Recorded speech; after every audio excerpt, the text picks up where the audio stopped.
All Okay. right, Awesome. Should Rohan, we let's go. are we good to get started? Okay. Yeah. Welcome everybody to another episode of Panoramic Perspectives with Ribhav and Rohan. We've got a very special guest from India today. Somebody that has done some incredible stuff. He is the CEO and creative head of Arjan Dugal and Simar Dugal, and is also one of the best up and coming Indian designers at a very young age. We have the privilege of talking with him today, and we have been very excited for this one. Arjun, I need to break the ice, man. When am I walking the ramp for you? First of all, thank you for that intro, man. I don't think I deserve so many superlatives at all. I think that's nicely inflated and it soothes the ego for sure. But to answer your question, we're in the process of doing this FDCI application. FDCI is, of course, the fashion body of Fashion Design Council of India, which conducts primarily the majority of them. But when it happens, I'll give you a call and please fly down, both of you. I can see Robo's been hitting the gym. He's on that aloe streak. But when it does happen, I'd love to have you guys here, man. It's all about having real people who can relate with what you do. You know, at the end of the day, that's why I do what I do. So I'm counting you Talking guys about in. the I'm gym, actually not gonna also. get. I'm gonna get two less models just for you guys to walk around. Yeah. Oh, This makes no me doubt. really happy. 100%, I'm in. No Done. questions asked, I'm in. Done. Perfect. Talking about the gym, I saw a post with you and Daniel Radcliffe from, I think, 2019, where you guys got a 2019. session Oh in. yeah. Yeah, Yeah, we how did, did that man. come about? I like to work out wherever I am. More for the mind than for the body. And I was just working out, and I turned around and I see this guy, as humble as can be, just quiet, just going about his motion. But he was a beast in the gym, man. That guy was a Uh, beast. And I'm just looking at him, probably for the reason that he was doing the shit that he was doing. And I look around, I'm like, he's like Harry Potter with like a receding hairline-ish situation going on. Then I called my mom. I'm yeah. like, Mom, and she was upstairs. She was like 10 stories up. I was like, just come down. I think we've got Daniel Radcliffe here. So yeah, it just turns out to be him, as humble and as nice as a person as he can be, and just so approachable. And that turned into another gym sesh 2 days later, another gym sesh, and 3 days later, I'm spotting him on the bench press, and Oh, he's wow. like, "Yeah, man, could you just spot me?" I was like, "Fuck yeah!" That was quite a story. Yeah. No, that's brilliant. That's such Those are an like, interesting. Yeah, yeah. go ahead, go ahead. Yeah, Sorry, that I was didn't mean Especially to interesting. in, cut you off. especially in the gym, like to have those experiences, I think that's exactly where I want to meet a celebrity crush of mine. Like that's where I feel at my best, and if I meet my celebrity crush there, it's just the best place to do it. Right? Right? Everyone's Yeah, feeling I'm great. manifesting The it. endorphins are flowing. Yeah, everyone feels great. Endorphins are flowing. Yeah, it was awesome. It Exactly. was quite an experience, man. I think that made a lot of people sit up and just pause for a second. It's like, what? How? When? Why? Yeah, yeah. The You said you beauties of work Alexandra out. social media. Daddario. Sorry, go ahead. What do you say? I was telling Alexandra Daddario if she's listening to this, then to bump into me in the gym. Yeah, and while you're at it, let me know. I'm Yeah, happily exactly. married, but I'm happily married, but I'm happy to be a spectator to that one, for sure. Yeah, for sure. This is why I fear Uh, marriage, man. This is why I fear marriage. Oh no, it's pretty awesome, I gotta say.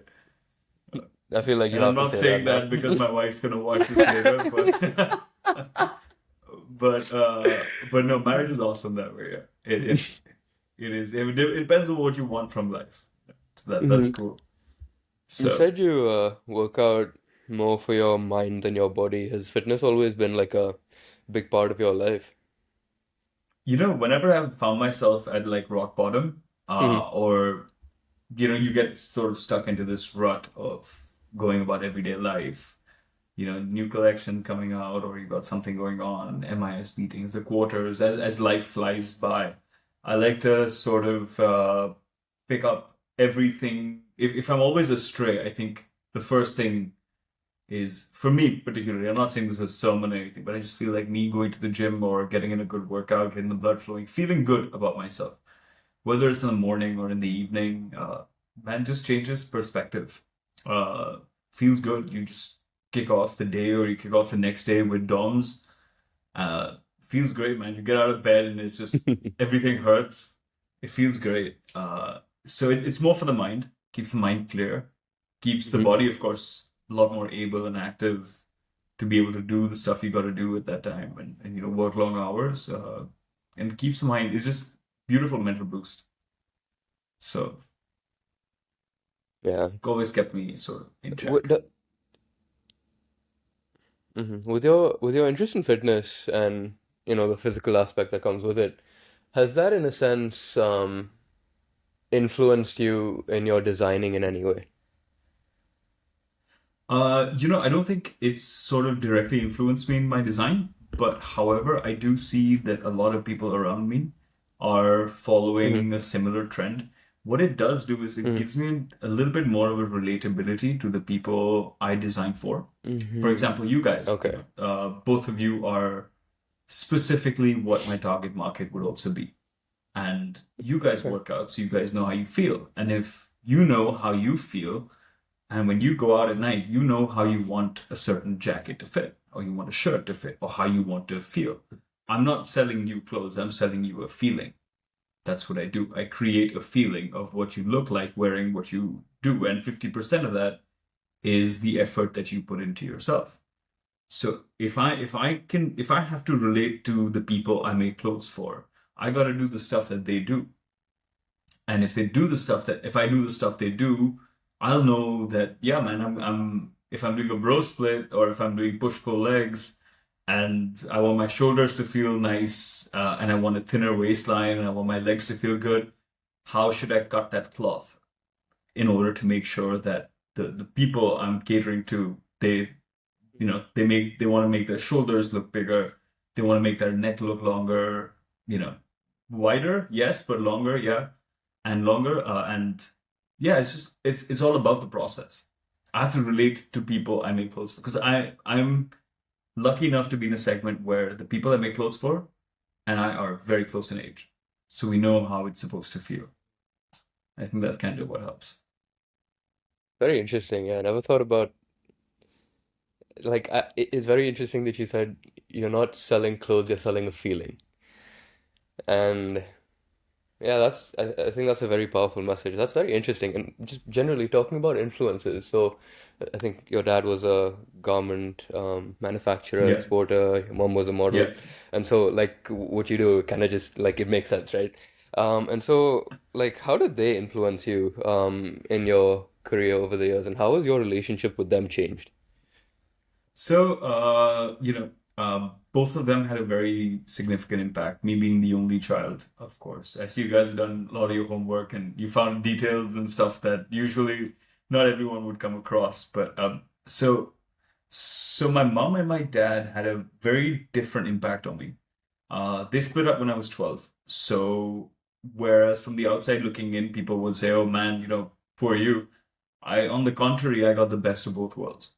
Instead of getting like 20%, 20%, and their attention to each other was 20%, when I was individually with them, I got 100% of each other's attention, of their own attention. I thought that was fantastic. And so I went to college, came back, is effectively where my life started. My mom was very gracious in the fact that I came back and she said, "Look, I'm here to put a roof over your head and to feed you, and that's my obligation ends here. And whatever you want, you go figure it out for yourself."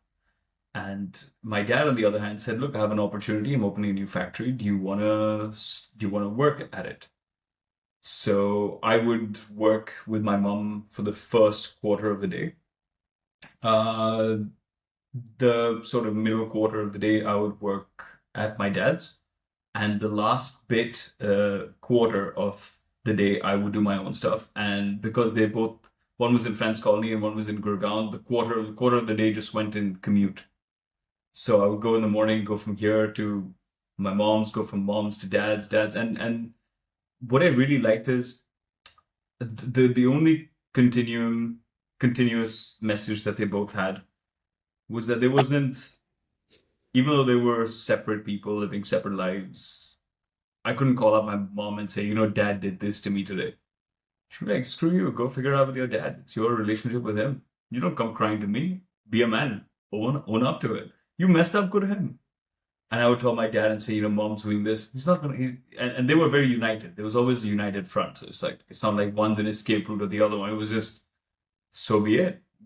Get up and get on with it. So I think it sort of inculcated this toughness that you get to it. And on a vocational front, my dad, of course, I learned the business from him. He's been in garments for 32 years. Before that, he did odd jobs here and there in the garment industry. My mom, designer, a model turned designer, so learned a lot of aesthetic appeal from her, Indian art craft from here, and Western tailoring from my dad and his buyers from Spain or France. So it all sort of started culminating together, and I kind of really liked where this industry of designer was going at the time. So yeah, I hope that answers your question. I know there's quite a story behind there, but there was In lots going that, on. yeah, I mean, I guess it's always particularly fascinating to hear about someone who's grown up in a household with divorced parents. I think it pushes you to toughen up faster, to become independent faster, and to just figure your own shit out faster. Right? It seems like the same thing happened for you. Is there kind of a period in that where from age 12 to actually going through college and becoming a young guy that is supposed to be independent according to the stereotypical ages, was there kind of a lot of things you had to deal with mentally and go through to to get to that level? I believe life is the two big defining factors for me. One is perspective. I think it lends a lot.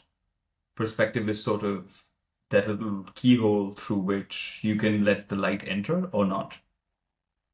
And second thing is gratitude. I think these were two defining sort of virtues that lent a lot, right? Again, through the stereotypical eye, you can sit and say, it must be tough, or you got to toughen up, or you got to be, or you can lend perspective and say, okay, there's an opportunity in this. I don't have siblings, so yeah, in the larger scheme of things, everything's going to come to me, inheritance-wise. Am I ever going to do anything with it? No. Does it water off a duck's back? It'll be a safety net. But perspective-wise, do I have to grow up? Yes. But I get a lot of individual time with both my parents. Because before my parents were divorced, my dad was working so hard that I would barely see him. I would see him maybe in the evening for half an hour. We never had quality time together, and he never sort of understood make an effort with my son. That term is like, I'm working, mom's home, or mom's traveling, so, that sort of happened. And that's what I meant by perspective, just to understand where I am and what is happening around me. Be positive about it. Always. And then, of course, be fucking grateful. You got a roof over your head. You can eat whatever you want. At that time, it was McDonald's was the highlight. A McChicken at any time. I can call for Nirula's HCF. I'm chilling, living the teenager's dream. I got my own room, and I think that's what little steps of gratitude, man, makes it so much better. I think that's kind of what changed my outlook to life. From complaining to say, shit, this happened to me, to, man, I got all of this on this side that just made it so much better. The mention of that hot chocolate fudge got me craving now. Yeah, man, it's It's legend. been years. It's so It good. transcends generations, yeah. Yeah, and it hasn't changed. My guilty It pleasure. hasn't changed. It's the same. Oh, no. It's the Oh same. God. Yeah, Oh, that man. That's the that one thing. Every company's time I come back, valuation I is have to have it.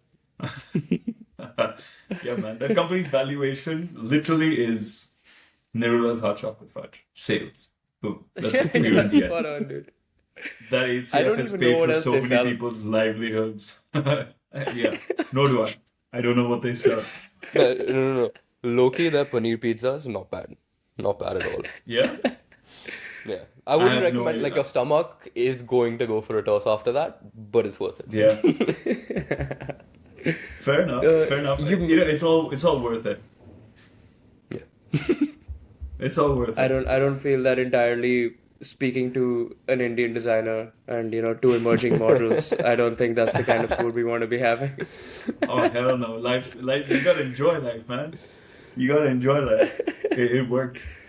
It works. You said about gratitude and perspective there and how you built that at a very young age. I think people struggle a lot to forget perspective. I think that that's a whole different battle, but even gratitude for the little things doesn't come easy to people at all. In fact, to most people, they will take everything for granted until they're put in a position of adversity where they have no choice but to appreciate things and be like live with gratitude. How do you get so much of that at a young age, and how much of just something as simple as celebrating the small things, like you said, how has that kind of stacked up over a period of time and helped you achieve what you've achieved? So, I'd say two things. One, of course, resonant to the fact that the family sleep 20 people in the family sleeping in one room. So even though it has absolutely nothing to contribute in my day-to-day life, it tells you a little bit about struggle, right? And perseverance. The second thing, a huge underrated person in my life was actually my grandma, my nani. And she's very high spiritual quotient. Was brilliant when it came to. I was effectively, because my mom and I had about 18 years, 19, well, effectively 20 years of difference almost. So she was more like an older sister. My nani took the position of being my mom. And mom was traveling all the time at the time. She was doing a show in Israel, going from Israel to Kuwait, Kuwait to New York, New York to Southern Africa, Africa, back in a week. And so my nani raised me, and life back then was very simple. I look back on it now. Even I look back at someone like the Amul ads and the Mother Dairy ads that we had back in the day, and they were so simple and innocent. Life was very innocent back then. So I sort of grew up in that atmosphere, and we used to travel. Man, my nanny was a photojournalist at the time, and she would take me and my brothers. We would go to in the summers. We would spend like something. We have a house in the hills in Simla, and we'd have the simplest meal in the middle of a forest. We'd go pack our bags and go for a picnic. But just having that simple upbringing and making something out of nothing, realized it made me realize that you don't need so much to be happy. You don't need it. It is what it is, but it's not the key to happiness. And I once took a trip with my nanny to this place where in the middle of the mountains, literally middle of nowhere, most beautiful view, outstanding view. Uh, and we'd been eating, like, trying to get there. We're just eating normal stuff like basic dal, chawal, etc., etc. And one day, you got to eat butter chicken, and I remember that butter chicken was just so good, and it was just all put together. Just the small things. If you keep rewarding yourself, it's not going to feel the same.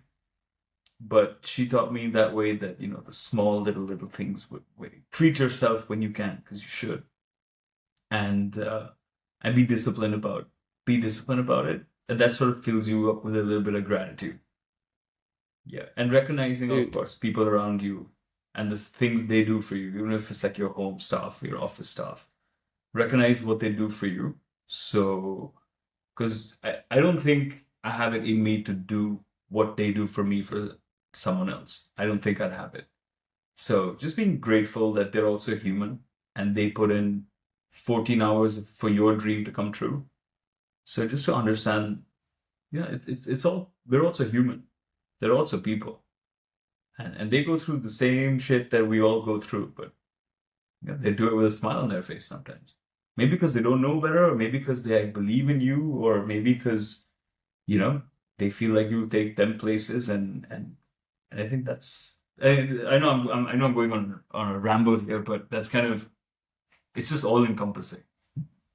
Yeah, no, that's an interesting insight also, is that, all of these people, they do these things with a smile on their face. I feel like as you achieve more and get more successful and get more of these material things, you kind of lose track of what's truly important, and maybe you lose a part of yourself and maybe a part of happiness with that. But another thing that you said, which I want to kind of dig into, is you said times were way simpler back then.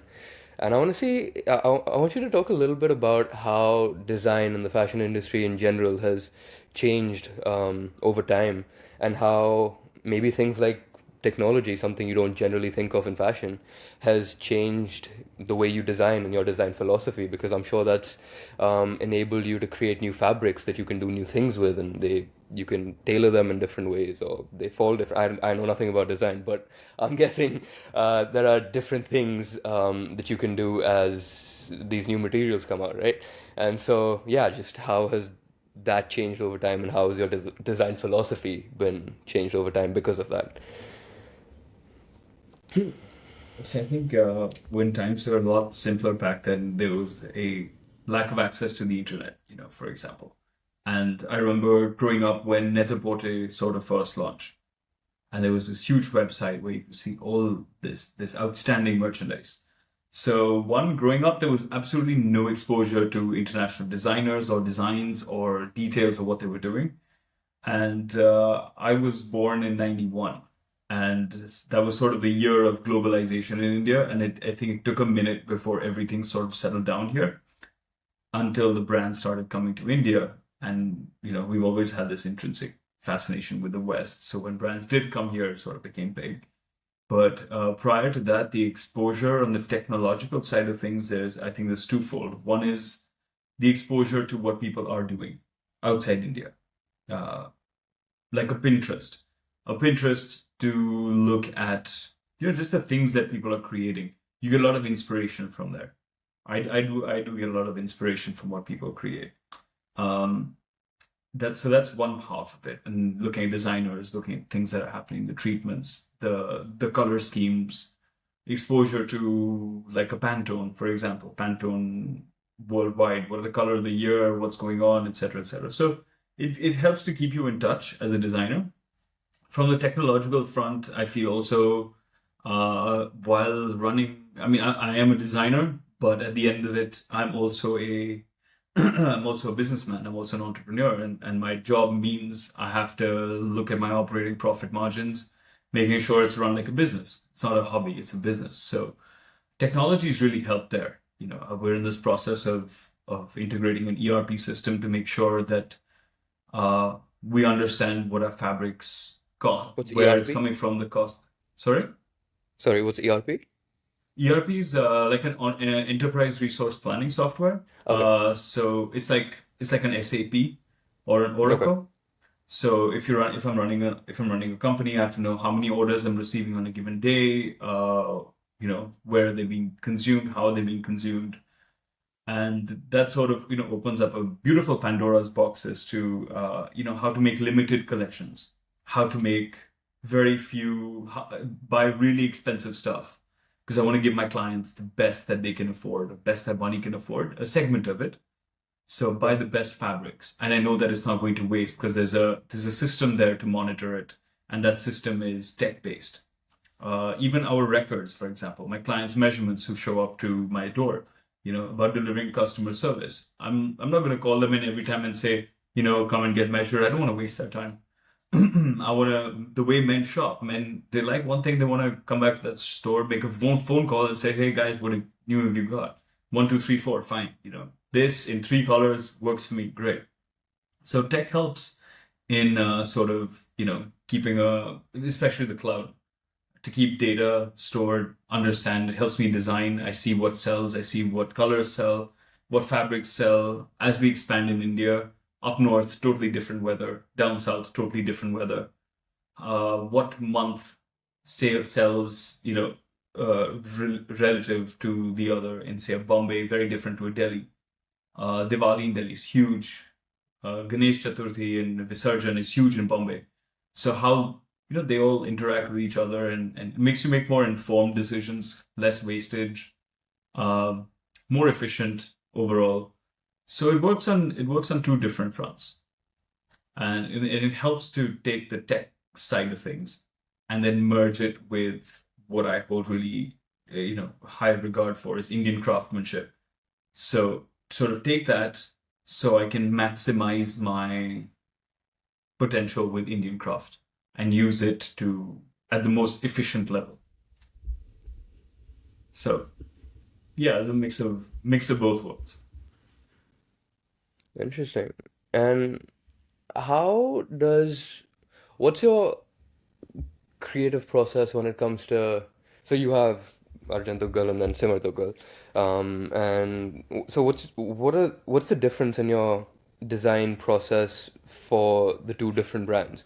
Because like when it comes to women's fashion, right, they have so many more options. I would probably say the more bold option, like you can be more bold with those designs, whereas Yeah. with men, like what can you do? What's the difference in your design philosophies for those two? Cool. So, Yeah. I'll start with the similarity before I start with the difference. The Hmm. similarity is that they're both based with a certain level of intrinsic love and appreciation for Indian craft. Whether it Okay. was, I trained under my mom. I learnt Hmm. everything from her. Hmm. Whether it's the way embroidery is done, a jambar shawl, and how the embroidery was done on that, to collecting umpteen number of handmade textiles like a kalamkari. Kalamkari is this old school hand block vegetable dyed cloth. It looks like it could be a rag, but at the same time, person who can recognize it is for them it's gold.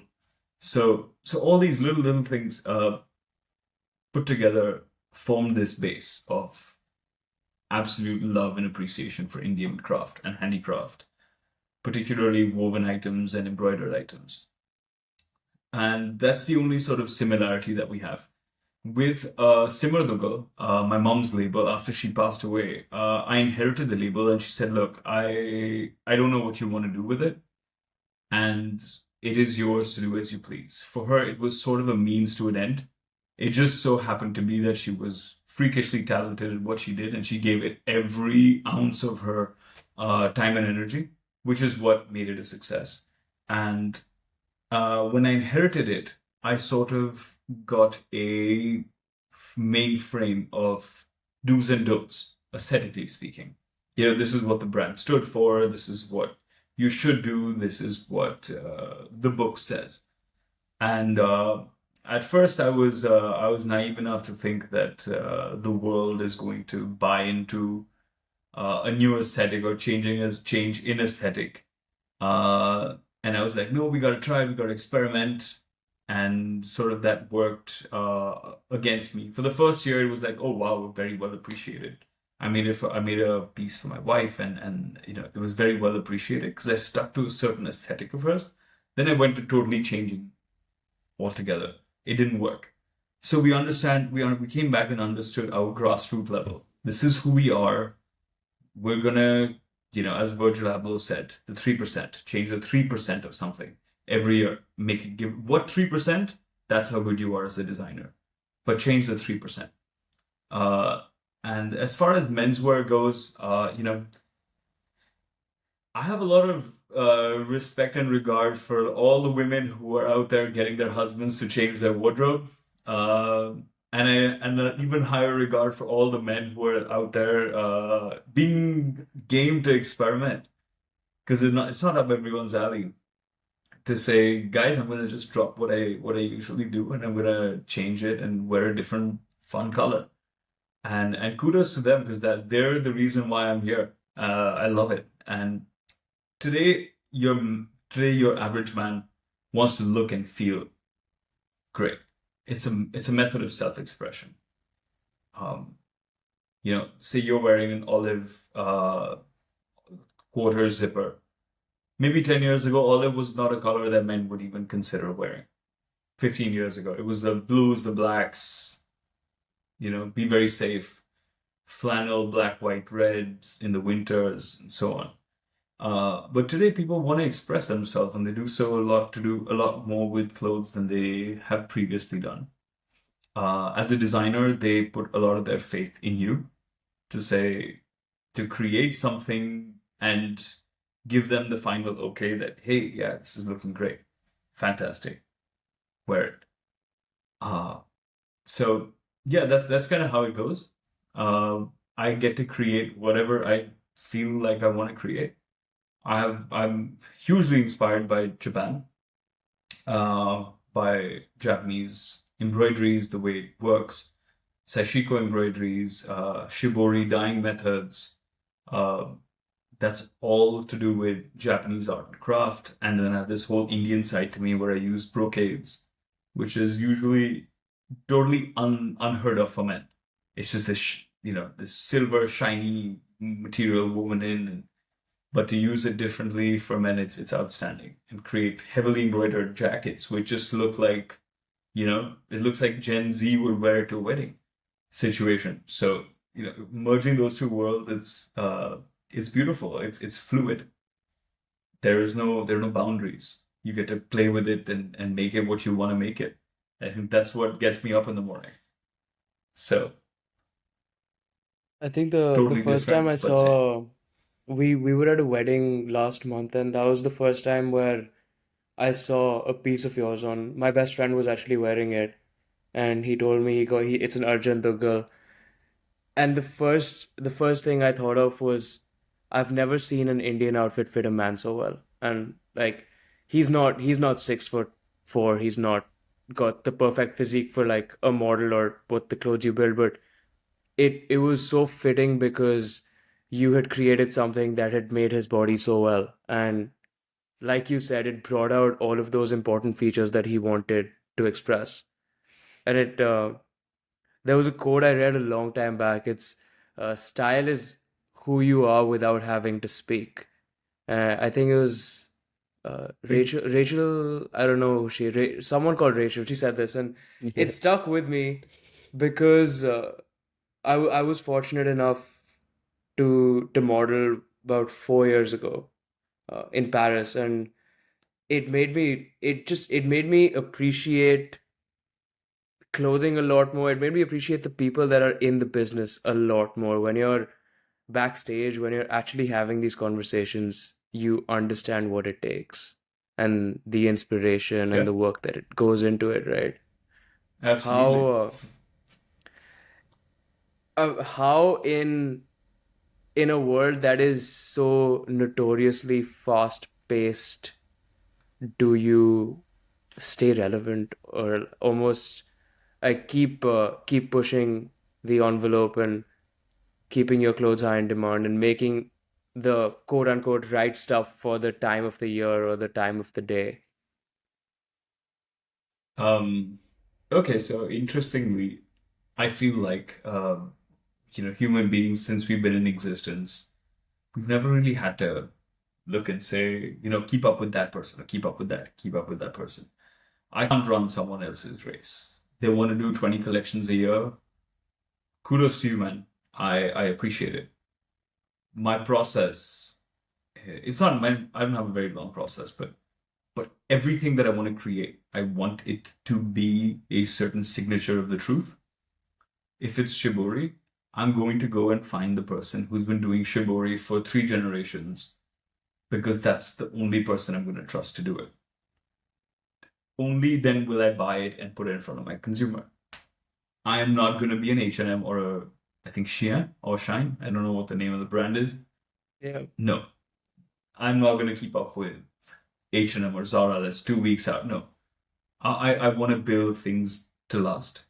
I want men to open their cupboard in 10 years and say, shit, I bought that jacket 10 years ago and it's still relevant today.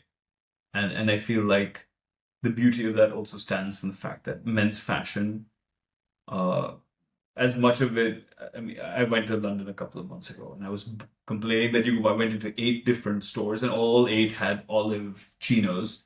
And I thought it was exceptionally boring. Exceptionally boring. But at the same time, I feel like it doesn't change at a very fast pace. things will always be relevant over time. Your idea is going to be to sort of create things that last because of that. You create something today that someone's going to wear for the next maybe 20 times in the next year and 20 times a year after. And after his 60th wear is done, he's like, hey man, I want to go back to this person because they just got it right. And I don't think I was never in this business to go the social media route, pay a whole bunch of influencers and splurge on marketing. It was never meant to be a sprint. It's anything worth building is a marathon. It takes time. You gotta let it organically set in. You gotta let people touch, feel, see your clothes. You gotta build that trust in them. And trust never came overnight, you know. It takes time. If I did a show somewhere and a lot of clients ordered pieces from me, yeah, I will fly myself and my master in and go meet them because they entrusted me. And for me, again, it's selling. It's not just clothes. It's that feeling. And last but not the least, for a certain segment of my clients, it is a photo on the wall of their house that they clicked on their son or their daughter's wedding, and that's going to be on there forever. So you gotta build things that last. You gotta take some time to. It's a marathon, not a sprint. Um, I'm a startup, but I'm an upstart. And I think Rajiv Bajaj today I was watching, he just said this something very cool about the difference between startups and upstarts. So one burns, one creates. And I want to create value. And if it means create it at my own pace, but do it with a certain stamp of quality and assurance and trust. And if that takes time, it takes time. And if people can relate to it, they will. If they can't relate to it, I'm sure there's another designer out there who they can relate to. And kudos to them. Hats off to them. Because they like something someone else is doing. And there's a lot of talent to be shared. The pie is big. But that's who I am. That's how I would go about it. It's not 300 crores or 400 crores in 4 years. That doesn't excite me. When Uh, I'm 65, creating something that's been ongoing for the 20 years, 25 years, 30 years, that excites me. It's slow and so boring, I like know. no, that's very interesting. Given your like, there's just so much purity in your love for design, right? And like, given that, does like this fast fashion and these trends, like something's in today, out tomorrow, all that kind of stuff, does that bother you? Does that piss you off? It it pisses me off, but for a very different reason than I think it pisses me off because it's just creating so much wastage for this world. Man, Okay. it's a totally different reason why it pisses me off. Kudos to them. If that's their business model, that's their business model. You want to pick see, there's nothing new under the sun. I didn't Hmm. invent the kurta. I didn't invent the bandhana. I reinvented it, yes. I didn't invent this. I didn't invent it. Someone else invented it 100 years ago. I am borrowing from them. So as far as this sharing of intellectual property is concerned, that doesn't really bother me. If it's fast fashion, quick, runway to stores in 2 weeks, good man. That's their own skill set to put it together. I just feel the crap that people create with the amount of wastage that they do with moving product like this. And we as consumers, again, I'm from an older mindset. I would want to buy something and then use it 100 times.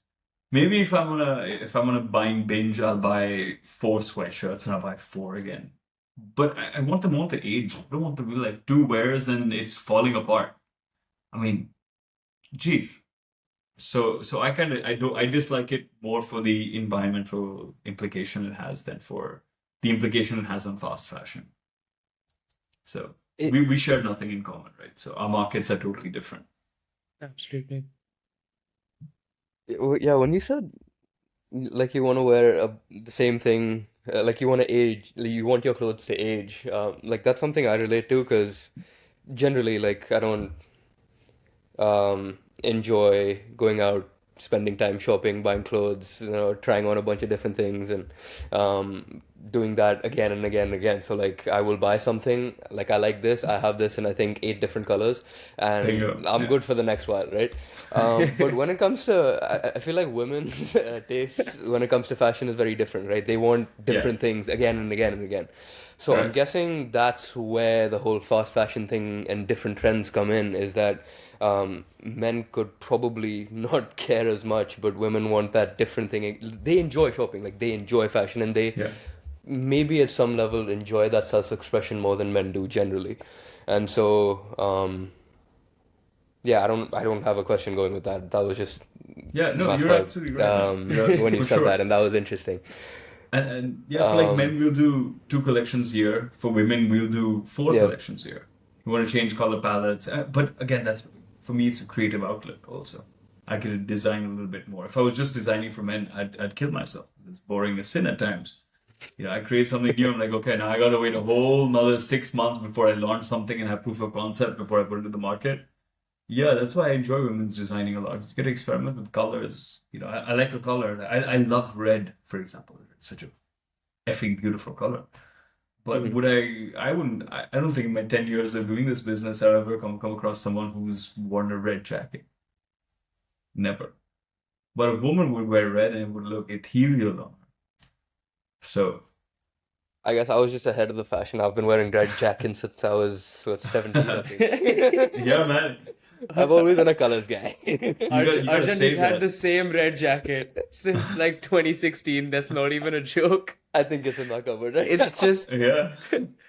Yeah. if you could do one thing before leaving us, just become his personal stylist. Get him a better wardrobe, man, please. Yeah, man, I on your will next I trip will to I Delhi, will let pay me you know. for it. Next time you're in Delhi, let me know. It'd be fun. Definitely. I will take you up on that. Yeah, but save that red jacket, man. Vintage is here to stay. No, Oh, for sure. that's the next reckoning in fashion. No, I'm with you. It's This is the funniest story because we travel together a lot, and he lives in Canada, so he's convinced me for years that in Canada that in Canada they just don't have good stores to shop at. And I'm like, that's bullshit, but fine. We went to uh, London 2 years or 3 years ago, and we went to a store. He was like a kid in a candy shop because he's never shopped for clothes by himself or properly. My dad is in that store with us, and he's looked at Ribov outside the trial room. He said, and I quote, "What the fuck is wrong with you Canadians?" were you born in Canada also? No, no, no. I grew up in But India. I came to Canada in 2017. okay, got it. My No, wife is you in reverse. oh, okay. She was born in Canada and then she moved to India soon after. Ah, okay. Yeah. Yeah, I was So- never into fashion. I think that slowly changed a little bit. I think Rohan can attest to that as well. But for the longest time, like, I I would am the just reason, wear. my friend.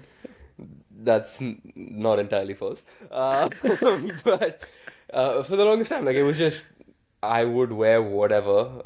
If my clothes are falling apart, my parents would go get me new clothes because I couldn't be bothered. And so when in like London was the first time, he's not wrong when he says that. The first time I was actually shopping for clothes for myself, and I do stick by it. Canada does not have anywhere near the options that London does.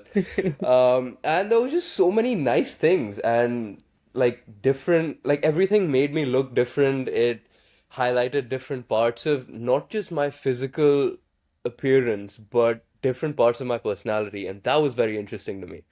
And yeah, I just kind of lost my mind there and blew my bank account. But that's that's Yeah, that's what you gotta do, it is man. what it is. It feels good. It feels excellent. Yeah, And I and why like. not? Yeah, that was the first time it was like I saw it as a part of expressing different parts of my personality rather than just different parts of my body. And that was very interesting to me. That changed Yeah. my view on clothing in general, for sure. Oh, I fantastic. have a That's clothing is interesting, amazing, man. completely out of, yeah. Yeah, no, Yeah, go really. ahead. I have one tangent for you. It has nothing to do with clothes, but were you at ACL Austin City Limits in Yes, it 2013. was. Yeah, it was. I Yeah, it dug was. deep into the archives for this. Yeah, yeah. Oh There was shit. something That. very interesting. Yeah, go ahead, go ahead. Yeah, go for it. I wonder what you found out. Did you dig like deep through the YouTube archives to find that one? Yes, I did. I did. Yeah. It took me a while to find that YouTube channel as well. And Yeah. then I saw that video, and you were with I'm guessing who's one of your close friends.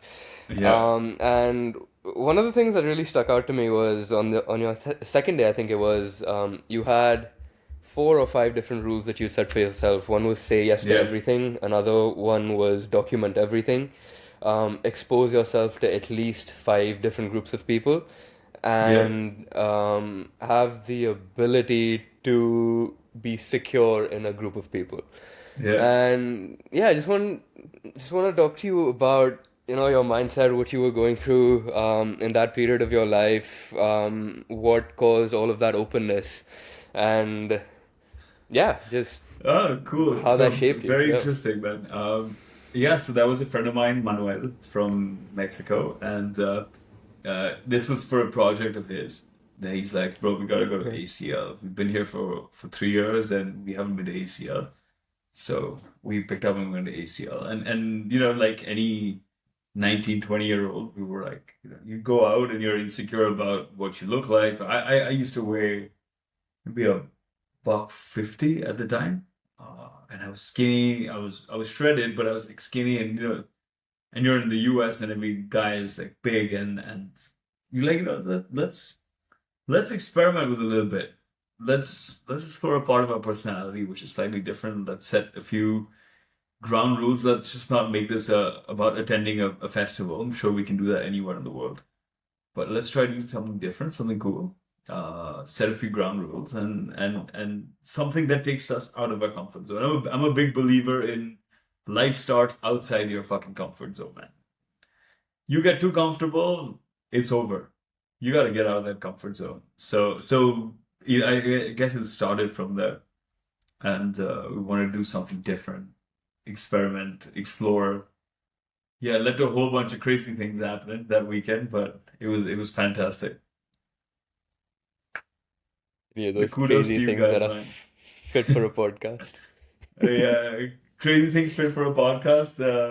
Yeah, maybe 5 years ago, I would have elaborated on a few more crazy stories. Fair enough. He's a married But it man was now. all I gotta say is you gotta try it, man. You gotta try it. Open yourself up to what it has to flow and come your way. Actually, Have you heard of everything that yes has happened theory? to me in my life. Sorry? Have you heard of yes theory? No, I haven't heard of Yes Theory. Oh, okay, they're a channel on YouTube. They do a lot of like their philosophy is exactly what you just said, and so I was just gonna ask you if that was inspired by them. Um, I think we went way back. This was about 11 years ago, man. This video that you yeah, found, wow, at least yeah, 11, 12 years ago. And yeah, man, if you're a believer in destiny and incidentals, and you just gotta say yes to everything. Open yourself up, otherwise it's not gonna come your way. Be aware, do be you open. It's so do you cool. believe in destiny? Everything that's happened to me in my life, it's something. I'm not by any stretch of the imagination an extraordinary person. I'm a very ordinary person who a lot of extraordinary shit has happened to. I'm lucky for marrying the woman I married. I'm lucky for having the parents I've had. Uh, I'm even lucky for the experience I went through with my mom. Unfortunately, led to her passing, but everything that we went through, it was life changing. I've had extraordinary things happen to me, but I'm a very ordinary person, and my success has just been attributed to just doing things the old school way. Build it slow, build it strong, and believe in what you do. And I had a big leg up from my mom also at the time. So yeah.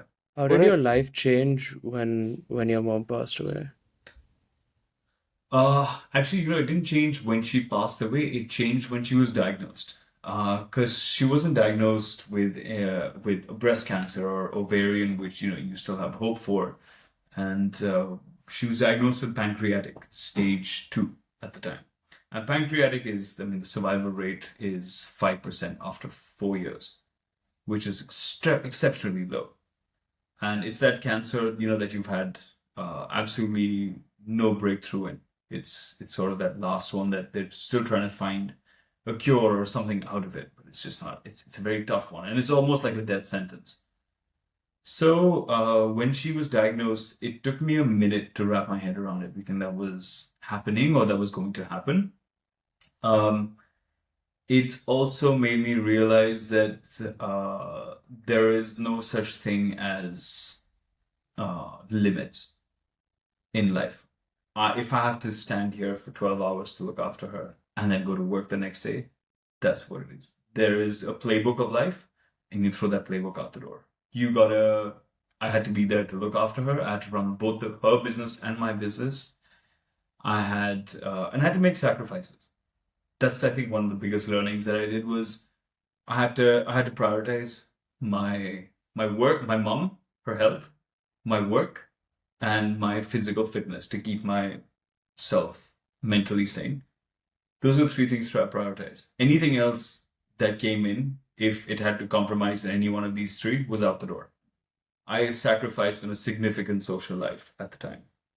Uh, I probably pay a price for it right now, regrettably. But I have fantastic friends, and those guys are awesome. But yeah, I mean, that's where I paid the price for it. So I did learn a lot. I learned sacrifice. I learned out of your comfort zone. You grow up. Like, boom, 27th December, 28th December, different person. You wake up and you got to sort of make a commitment to yourself. Like, bro, whatever happens to you, one, it's not in your control. Two, fight it as hard as you can to make sure you can get it. And you persevere. And number three, life's a marathon. And number four, fucking enjoy your life when you can, because you don't know what's gonna happen. Don't take life too seriously. Fucking enjoy it. It's too short. Don't whine about the small shit. Let it go. It's okay. Don't sweat the small stuff. Enjoy your life. Every day, wake up and be fucking thankful for where you are. Wherever you are, you can breathe clean air. Be thankful for that. You got two parents who are alive. Be fucking thankful for that. Something breaks, your phone screen cracks, but fuck it, go get it fixed. It's okay. Don't sweat it. Your laptop breaks, it's okay. Go get it. Don't break the law. I mean, this is just simple stuff. So, yeah, man, never sweat the small stuff. Enjoy every single day. It's a gift. It's probably the most underrated fact there is. Yeah. You said just before this that a lot you're just an ordinary person and extraordinary things have happened to you and you've been very lucky. It's very humble of you to say that, but I feel like if you just take a step back, like listening to all of this, the extraordinary things happen to you because you put yourself in positions where they could happen to you. You opened yourself up to those opportunities, right? Like you can say you got lucky, but in a sense, you also create your own luck. Everyone also gets opportunities. You were ready to take advantage of them. You also, like, there were so many things that happened in your life. Your perspective, your mindset, you took it in a way where you learned from it. You you gave up, as you said, your social life. You had to take care of your mom's business, your business. Like, there are a lot of things that you did, and I mean, if that's not out of the ordinary, I don't know what is. And so, I mean, it's humble of you to say that, but I feel and I completely get it because I have a similar mindset. And so, like, I'm just gonna say what Rohan tells me very often is that think about it rationally. How many people are doing that, right? Like, you've achieved incredible things and you faced a lot of adversity that a lot of people don't handle the way you did. And if that's not extraordinary, I genuinely don't know what is, you know? He's spot on. When you go and you say you pray to God and say, God, I want to be successful. He's not going to take $1 million and hand it to your bank account. He's going to put 1 million obstacles in your way for you to conquer, so you become worthy enough to be able to make that decision to make your $1 million. That's you pray for love. It's not like you're going to go and find a girl the next day. No, it's not how it works. He's going to give you challenges to make you capable of finding the person that one day you can aspire to be with. And that's very much the case with my wife. I had to make myself capable enough or worthy enough to be able to marry that person. And she was far ahead. I mean, she's way superior to me as a human being. So as far as that goes, that's kind of how life is, and it's perspective.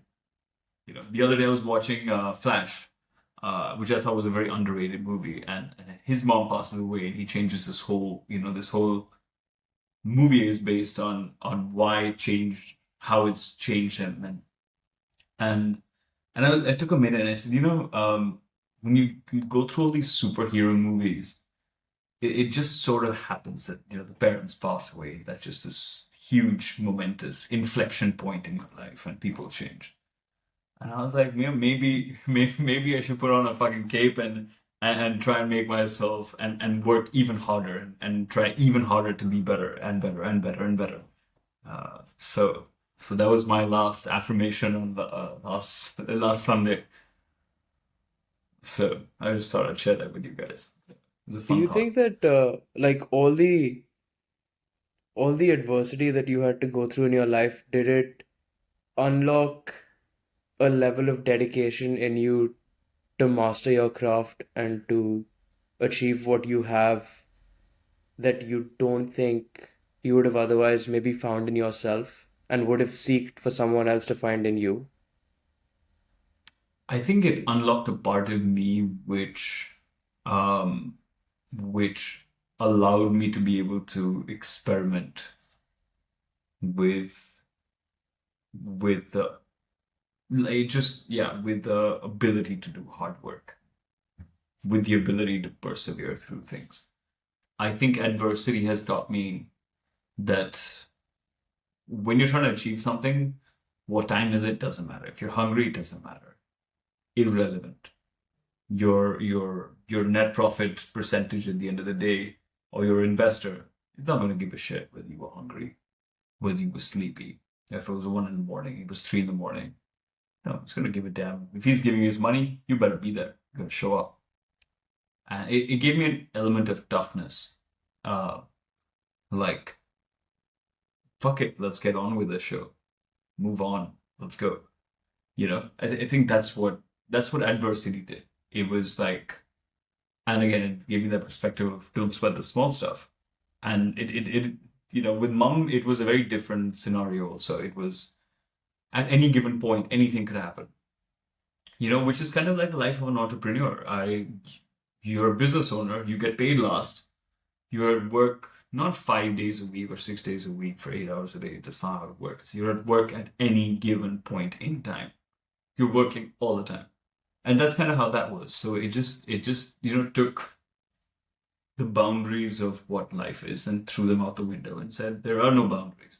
This is life. And I had a very profound discussion with my mommy, who's my mom's sister-in-law. And I remember calling her once and just being like, I'm so exhausted. Is there an end to this madness? She said, well, this is called adulthood. So get used to it. So I think, yeah, I think just put my hands up and said, yeah, I give up and I give in to whatever is going to happen to me is going to happen to me, man. Can't do anything about it. Just look at the bright side and enjoy the ride. Kind of Keeps life situation. interesting also, the madness, doesn't it? Yeah, man. That's what life is, right? It's about the madness. It's about the happiness. It's about the heartbreak. There is no light without the dark. So if you don't have sorrow, you can't feel the happiness. Because everyone would just be, fucking happy all the time. It doesn't work. It doesn't work. Yeah. It's You've very true. also you've also found what you love, and I think we had this conversation with a previous guest as well about how you find what you love and how you find your passion. And I think it's become a theme almost because the kind of conversations we're having are with people who have just dedicated their lives to a craft.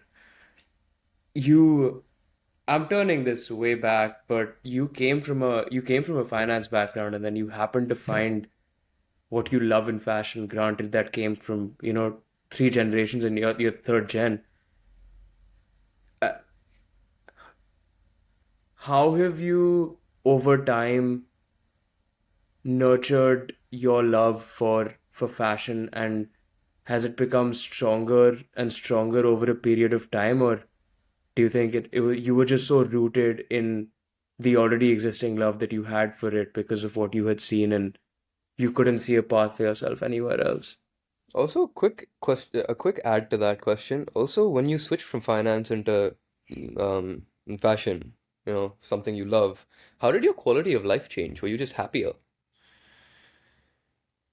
So I studied finance, didn't practice it as a profession. I sucked at numbers when I was growing up. It's awful. It's fucking dreaded. My mom, being the same person I was talking about, has a very profound. She was the one who was trying to teach me math and almost like broke my head trying to do it. And then I went to college, and then I really found it very interesting. So I sort of excelled at, and I really enjoyed it.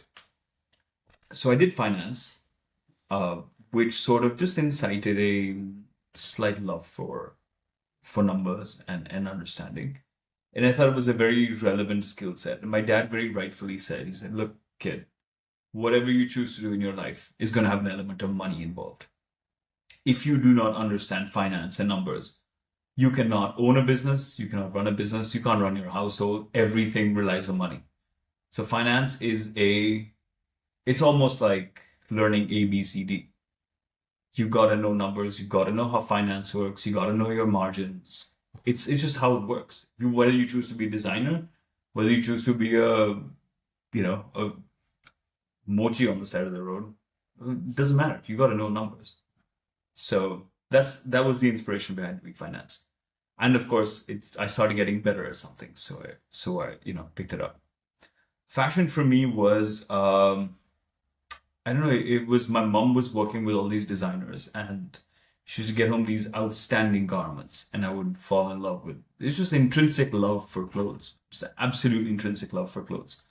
And that's how that started. Why I love what I do. You're absolutely right. I would do nothing else in the world. I would probably interior design, but clothes is like I live, eat, sleep, breathe. I can do it all day. And it's not just Indian wedding wear. I would do athleisure. I can design athleisure. I can design swimwear. I could happily design anything. It's just the brain doesn't stop. I can design 20 different things. Every day I have an idea for a new brand. Um, it's obsessive.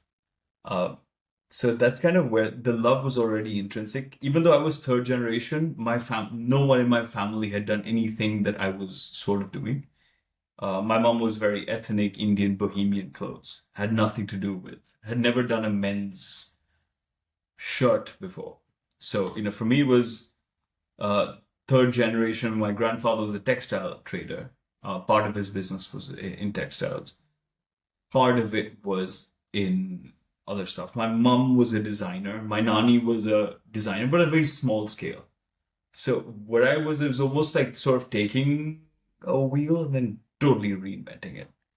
And the onus of doing that, of having to, guys, here's my name's on the door. I can't deliver a subservient product. So you go beat at your craft again and again and again. You just keep doing it, doing better, better, better. We're still working on fit. It's been 10 years and we're still working on patterns and fit. It will just be this. I think when I'm 80 and I'll still be changing my cuffs.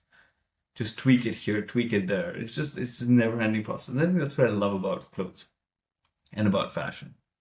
It's a beautiful method of self-expression where you give people this voice for the voiceless, like you said, or like Rachel said. Mm-hmm. So yeah, I think man, most underrated thing is when I have kids, if they would ask me one bit of career advice, just fucking do what makes you happy. Do what makes you happy, because that's gonna change so much about your life. You're a happier person. You wake up happier. You sleep happier. There is no such thing as known as work. You're working all the time, and none of it feels like work. So you just do what you love to do, and find out how to make money at it. Are you gonna start one of those other fashion brands?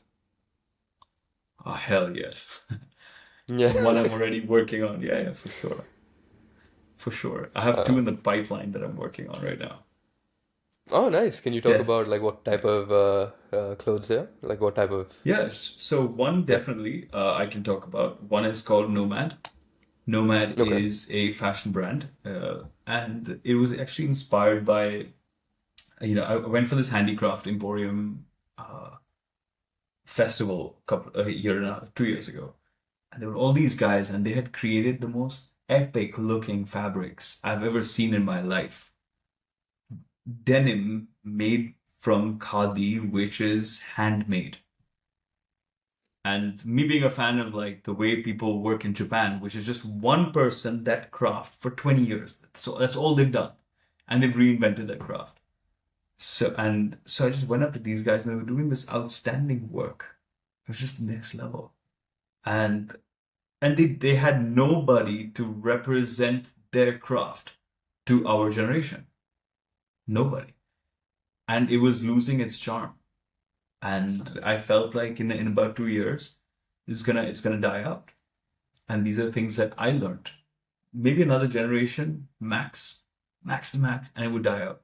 So I felt almost like I had a moral obligation uh, to pick this up and make this and take old vintage Indian textile and convert it to our generation or our age group styles. So I did bomber jackets, biker jackets in this outrageous embroidered or outrageous hand-woven fabric.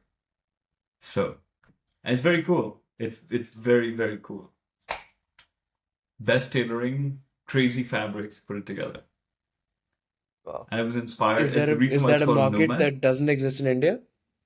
or doesn't exist at all. And I do it on a very exclusive basis. It's only at one store of mine. Doesn't exist anywhere else. And I know people will eventually, when they see it, will value it. It's just one of a kind. And the beauty is each single piece is a one-off. There will never be a second one like that. It's the way it is. If the blue is there, the blue in that is a blue. You might not find that blue in another fabric at all. It's just the way it's made. It's handmade. And I think I see that as a part of the future of fashion. Is just not run of the mill stuff. It's just stuff that is just I have one and there exists only one. So Doesn't and that, it, isn't that, like, there's got to be a huge perspective shift for you as someone who creates some of the best Indian wear in the country to now this element of exclusivity in your clothing. It feels like fashion, and especially luxury fashion, is moving to a place where exclusivity is going to probably yield more clientele, more desire, more want than just your, like you said, run of the mill stuff. Do you now think about creating more and more exclusivity where, oh, I'm wearing a one of one Arjan Dugal versus, oh yeah, I got this off the rack a couple years ago and he probably has a couple other colors in it. How's that perspective shifted for you? so interesting. The irony and the contradiction is a sort of an oxymoron in that statement, right? Is exclusivity. I think exclusivity as a connotation means by definition you're excluding people out of a certain thing, right? And you're including X number of people and you're excluding X number of people. I'm not excluding anyone per se on the basis of price, right? Like luxury brands like Loro Piana or Xenia would do it because it's exclusive because of price. I'm excluding people for a perspective of the fact that it just doesn't exist. It's not heavily overpriced. It's just slightly different. It's different and they're no more because the person cannot make anymore. It just is physically impossible to make it. So it'll still be priced at a reasonable price that my brand is priced at. But there's just no more because you can't buy. What Rolex does. you can go to them directly and buy it, but as an after sale, it's 3 times more expensive. I'm nowhere close to Rolex or anything, but that's kind of as close a parallel as I can draw. That I'm not excluding you out of choice, I'm excluding you out of compulsion. So just don't have any more. And if you want it, take it, because there will be no more. And to some part, God's been very kind, and as my main brand, Arjan Dugal, has gotten popular, I've had this need to sort of elaborate more on my designs and grow horizontally in various different segments, uh, and sort of create different segments. Because I want people. Again, my brand is not exclusive; it's inclusive. So I want as many people to be able to buy it and wear it as possible. And in order to do that, I think it's at a time where I just need to create more things. So I feel like people are gonna end up wearing similar stuff, and people are gonna stop coming to me because like, oh, I'm gonna go to him, and then half of Delhi has his clothes, so I don't want to be looking like half of Delhi kind of situation. I've had that happen once, and I think that's what nightmares are made of. That's the toxic side of building a fashion brand in India, right? Yeah, You man, but start seeing it's all of good Delhi because wear it and you start questioning everything you're doing. yeah, I actually think I'm very lucky that that happens. I'm just worried about the fact that someday it'll happen, and it's just gonna go out of proportion. It's just it's good because people recognize now when people wear my outfits. They, like you said, an Arjun Dugal, and for me that phrase is almost self-actualizing. But at the same Mm-hmm. time, you just gotta just keep your head on the ground and say, oh shit, it's a good and a bad thing. It's good thing because people are like, shit, everyone's wearing his clothes. He's really popular. So like public image, PR wise, it's fantastic. But I sympathize with the people who have those outfits that match someone else's outfit. I just feel like that's a big no-no. This is For me, actually I something I've gotta never understood. Why, when someone sees someone else wearing the exact same thing, like why is that a negative thing? Like when I see someone wearing the exact same thing as me, I'm happy, I'm excited. I'm like, yeah, same thing. Like why is because that a negative thing? I feel like for everything else it's positive. You know, on a daily basis, if I were to meet you guys walking on the street, maybe, try 3 times a week, we'd probably be wearing the same things. And I feel like on a usual basis, it's fine. But I feel like as soon as you start charging a certain amount of premium for an outfit, you got to sort of give some distinction to someone and be like, that's kind of exclusive. It's different. Um, Although I don't think it warrants that as yet. I don't think Indian fashion warrants that because you have your usually you have your usual customers be like, oh, can you give me a discount on this piece? And then I want it to be exclusive also, and then I want the service out of the world service. So I don't think it warrants it just yet. And but I feel like yeah, it's you should. It shows the diversity. There's with fashion especially, I think, and having grown up in Delhi, you're exposed to a lot of different designers, a lot of different styles of clothing. I, for one, was never particularly into Indian clothes until I started going for a lot of weddings. For with what you're doing and with you said this in an interview of yours that fashion is innately cyclical in nature. Uh, Yeah. with what you're doing, is there a level of uh, I guess globalization that you want to achieve at some point? And do you think that instead of Indian clothes just being Indian, and I know you do this, not many others do, is there a level of functionality in the kind of clothing that is built by Indian designers where I could be walking the streets of New York in an Arjan Dugal, but it's not your average kurta, Like you make linen shirts, you make certain other things, but is there a market that's slowly moving into that being something, or is there still a heavy break free from the stereotypes that needs to happen before we can get there? For a lot of effectively for a lot of the designs that we do make, a lot of them are international. Uh, a Bangala, for example, a Bangala unlined the unstructured over a white linen shirt in New York City, perfectly applicable. I actually, funny that you asked that question. I went to go see Harry Potter and the Cursed Child on Broadway, and I was wearing one of my jackets, Bangala style, online, deconstructed from my Nomad collection, which is my handicraft collection. And someone just said, "Where do you buy it? I want one of these. Can I buy it off you?" Like, I'm the designer, so I'll tell you where to buy it from. But so there is a, but as soon as you break that barrier from raw fabrics, which are relatable to people in the West, uh, to say silks or shiny stuff, that might not as yet be applicable on the global front. And I feel like I don't think that's ever going to reach a point where wedding clothes will be applicable in New York, just walking down the road. But however, I feel like there are certain segments of it that are very applicable globally, and that's going to continue growing as time goes on, for sure. People will be more comfortable wearing it. As men get more comfortable with what they wear, they'll be getting more comfortable with what is relatable. At the end of the day, beauty is a construct. It's a construct of what we saw growing up versus what was appreciated. And we suddenly put that as nice, not nice, nice, not nice. And the brain creates those parameters according to which we judge beauty. And I think as human evolution continues, we'll have more things that might fit the parameter from an experimental perspective than from just a relative perspective.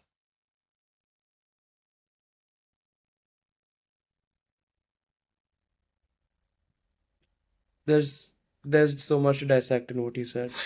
It's because I think part of beauty being a construct also comes from building confidence, becoming more secure in yourself, and being able to express with the clothes you wear to the best of your abilities, right? And so much of fashion, and this is what I saw. This is actually what I hated the most after I did Paris in 2020 is there's a toxic culture to the side of fashion which I simply did not appreciate. And the superficial element of it almost derailed me from wanting to do more of what I had done because everything is a judgment of how you look and how clear your skin is and how broad are your shoulders.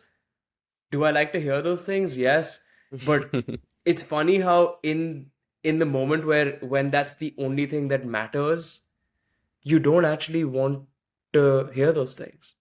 So like, I guess the question is how what do you think about the toxicity of just fashion and the culture that it's created in a lot of places now?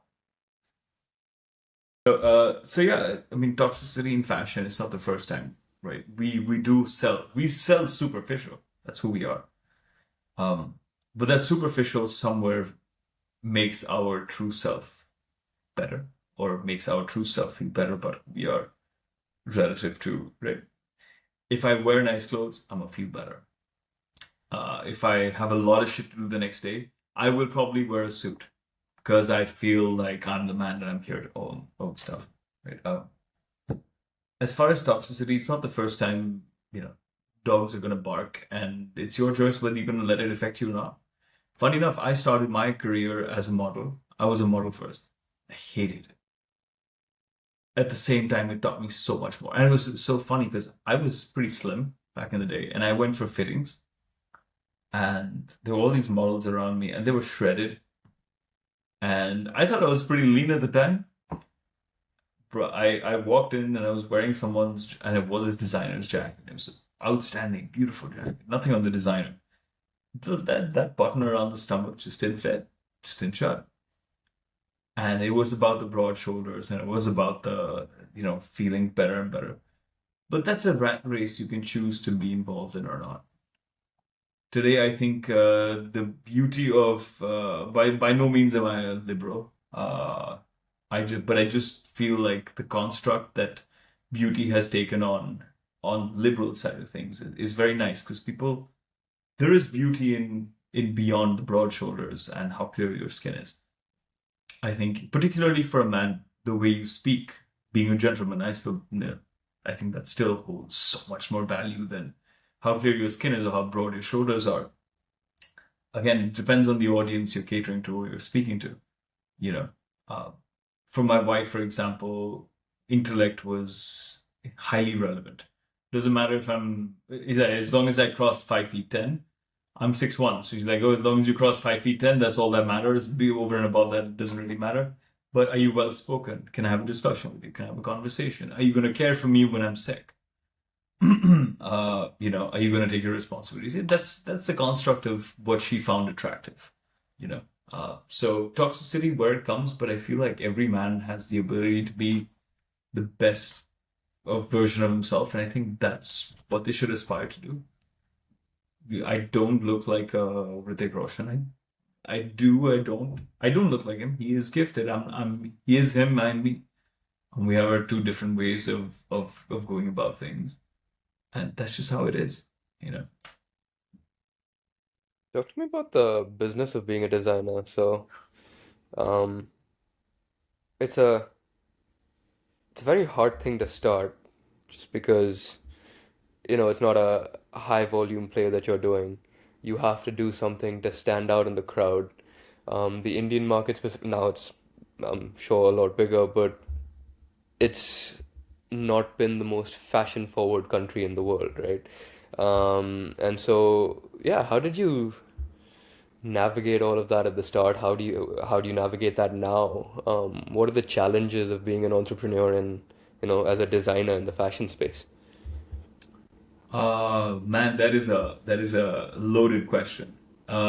So to start with, the fashion business is tough. It's Hmm. tough because it's seasonal. That's the toughest part about it.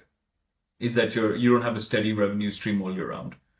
So when it's on season time, your labor costs are shooting through the roof because you got people working overtime. Your factory's running 18 hours a day at times, and you have two shifts of people coming in working 9 hours, 9 hours. Um, Whereas in the on season, you could be swatting flies and it wouldn't really make a difference. Hmm. Typically, that's India. Even though we're not, like you said, a fashion forward country, we're a very aware country. We're very aware of the brands we wear. We're also a very festival oriented country where Yes. you have a festival, people associate festivals with, you know, a dawat or a feast and new clothes and going to visit a temple or something. So it's almost ingrained in our society or in our DNA. New clothes, festival means new clothes, and so on and so forth. So that's kind of the semantics of it. That's on a lighter, on the surface level. Yes, you've got your metrics for, your costings, your job costings. What are they supposed to look like? How can you, without killing craft in India, and how can you hone these natural homemade crafts, help them scale their business so they can help you scale your business? Not just for selfish reasons for your business, but how can they scale themselves also? These small cottage industry artisans, how can they scale up? So it's about giving back on that side. Um, and uh, Understanding the first big mistake I made was not having a very good accountant or having good financial systems in place. Because again, I'm from finance and the banking side of things and economic side of things, not from statutory compliance in India. And I wish I had done that. Tells me so much more. The more data you have about how you make things, how much of what you make, just all of that. The business side of things is the real side of things. Fashion designing is a luxury. Making clothes is the luxury. Running the business is running the business. That is where, that's where the rubber meets the road. And To answer your question, how it got started, I actually I had a leg up from my mom. who said, "Look, I will employ you," and my dad said, "I'll employ you." And mind you, I started at the bottom of the totem pole. I was a storekeeper for my mom. I was a store helper for my dad. So I was the guy folding the clothes and putting it back in and understanding the business. So I worked my way up from the bottom. And my mom paid me $6,000 a month. My dad paid me $20,000 a month. That was my salary. And of course, they paid for food and the roof over my head. So traveling, commute, everything, etc. was on me. So I saved up my money. I worked 5 months with both of them. Saved up my money, but started my first collection. And I told mom, I said, "Mom, whatever, you're going for an exhibition, whatever, can you, just give me a small rack there. I will give you 30% of whatever I make from those sales." So I picked it up, made a rack of, I think there was 10 garments, sold. And I remember my first time I ever sold, it was at a show, and I made $1.5 lakh, and I was like, what the, this is crazy.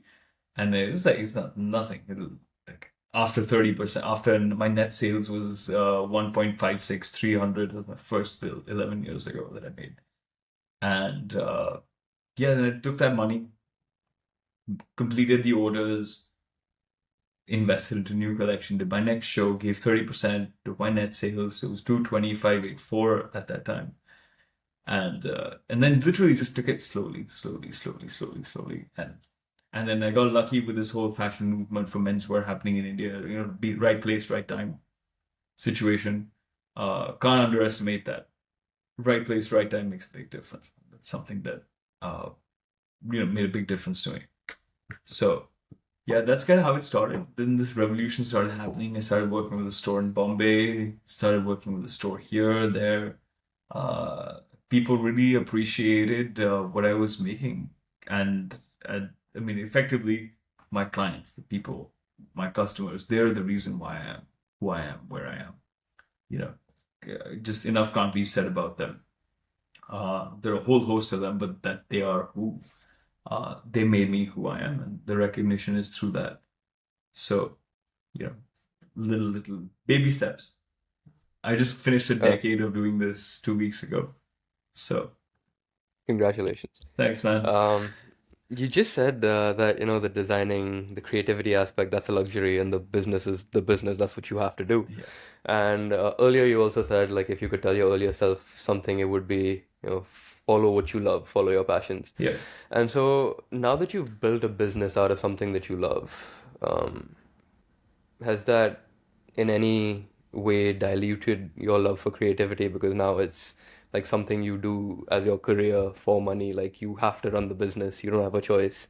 Does that kind of play into your love for the designing and creating aspect I of it? think I think if at all, I'm way more a creative person today than I've been. I would love to do. What the only difference is made is that I would choose to hang around wearing pajamas than a t-shirt. And like people are like, "Oh, you're a designer." I was like, "Yeah, ask a chef what he eats for dinner. I am a designer. Ask me what I wear to work on a daily basis." Kind of situation. Uh, but other than that, everything for me is yeah, I would design. I love creative. I'm more creative. I'm more picky with, with how I make things, with what I create. I mean, look around me. You can see where the room that I'm sitting in, right? This room is dedicated to black and white artwork. That's it.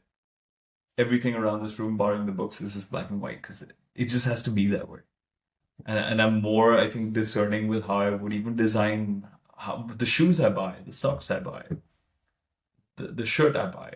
Or, yeah, everything has to have that creative angle with me. If I have a diary in front of me, it just has to be a certain way. It's just everything. It's a part of who I am and how I am. And if I don't like something, I will It's throw it away. It doesn't matter how expensive it is. Just, yeah, cringe has to I go. I always love shopping in other people's closets, Arjun, so feel free to keep us in mind. I feel like when you're a creative person, the environment that you have around you is so innately impactful on what you end up building and what you end up doing, right? Just the colors on your diary or like the specific theme of the room. To us, it doesn't seem like a lot, but to you, it sparks your creativity. It gets you thinking, gets that theta brain Yeah. activated, I'm sure, right? So 100%. you need 100%. the Everything. creative drive to come from somewhere.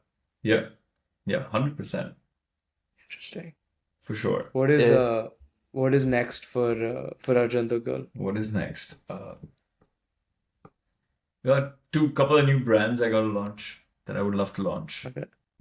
I would In love what to. which segment? Can't tell you. Can't tell? Okay. No Man is one I told you, right? That's the Mhm. ones that I'm working on right now, which is Mhm. your everyday wear segment. The next one and the one after that, I'm pondering over. I'm just wondering how I want to take it forward. But I will let you guys know. Great.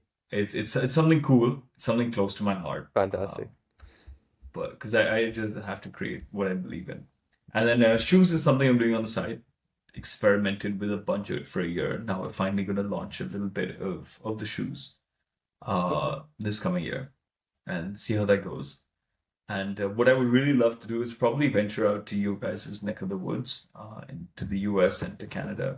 And, probably find a market there because I feel like, again, what you don't have is what you want the most. And you miss what you don't have. So creating something that's innately so aesthetically Indian with Nomad and taking it to the West, I think would find a lot more appreciation there than it does here. So that's kind of the jam I would want to look at next. So Yeah, plus I'm guessing the spending power over here, when it comes to fashion like that, and you don't have things like that in the West, right? yeah, So that fusion and that spending power definitely good for the business. That's exciting. I'm yeah. excited to see how that goes. Yeah, so am I. So am I. So am I. As What's a next for you sneakerhead, I'm guys? most excited for those sneakers. Uh, I'll let you know when they Can't come out. wait. What's next Can't for you wait. guys? Well, so I'm actually moving back. I'll be back and forth between Canada a lot, but my base now is going to be India. So that's an interesting change. I've been here 7 years. I'm Okay. so excited, but also a little uh, nervous, I'd Where say, in India? for that switch. Delhi, Gurgaon. Oh, cool. Okay. Yeah. So yeah, looking forward to that. Excited about that. And just with the podcast, very excited for this. It's again it's just a passion project. That's how it started.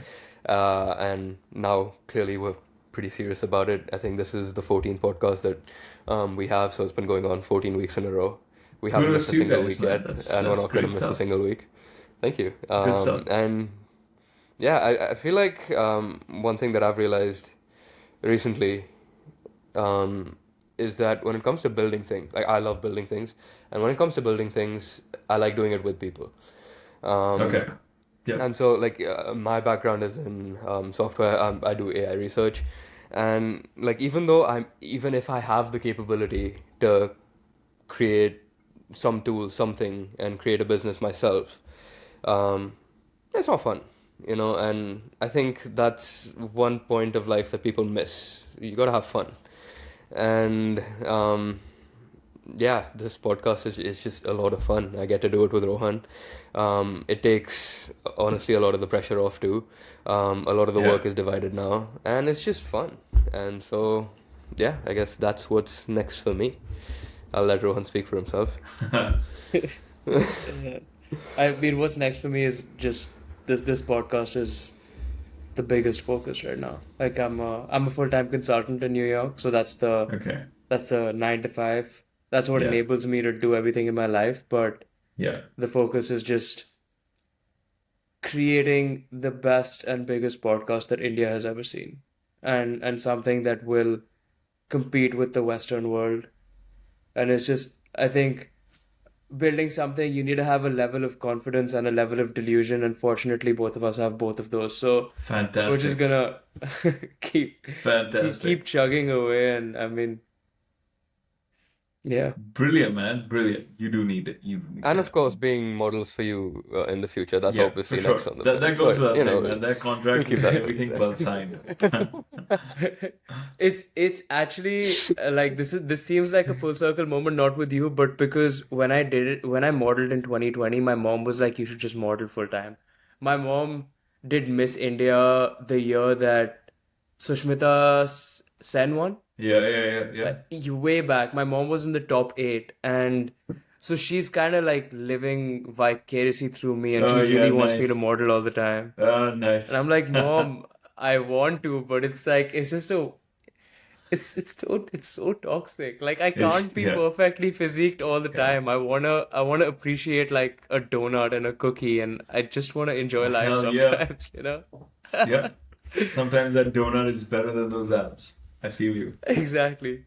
No, not sometimes. A donut is always better than those Yeah. abs. I will always believe Yeah. that. Unless you wake up in the morning and you're posing and you're like, shit, I can just about see the fourth and third and fourth. Yeah. Yeah.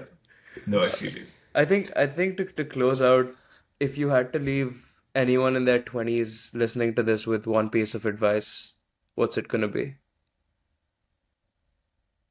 I mean, I think it all goes back to the same thing because I think it'll be one, just do what you love to do and find a way to make money at it, which will intrinsically make you a happier person, which will intrinsically allow you to enjoy what you do, which intrinsically will mean you will never work a day in your life and you learn to make money at it, which will just make you a holistic person.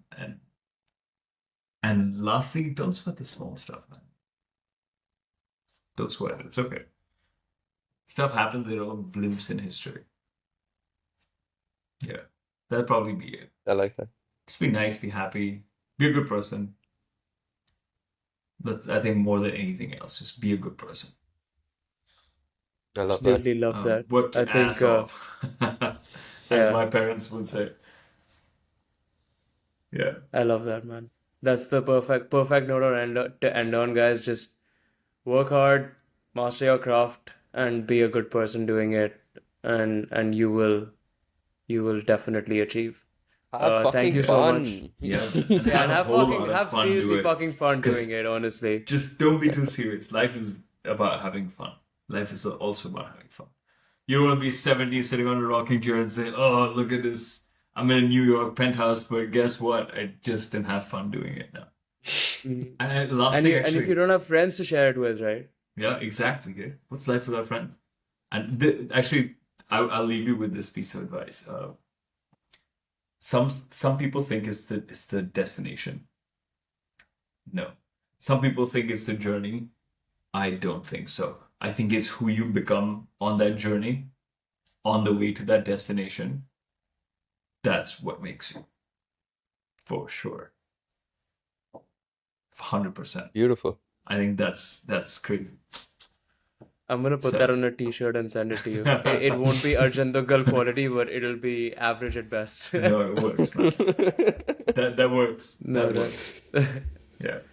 That's, All right. Thanks, man, that's guys. beautiful. Thank you so much for having Thank you me. so much. Thank you for taking Awesome. the time out.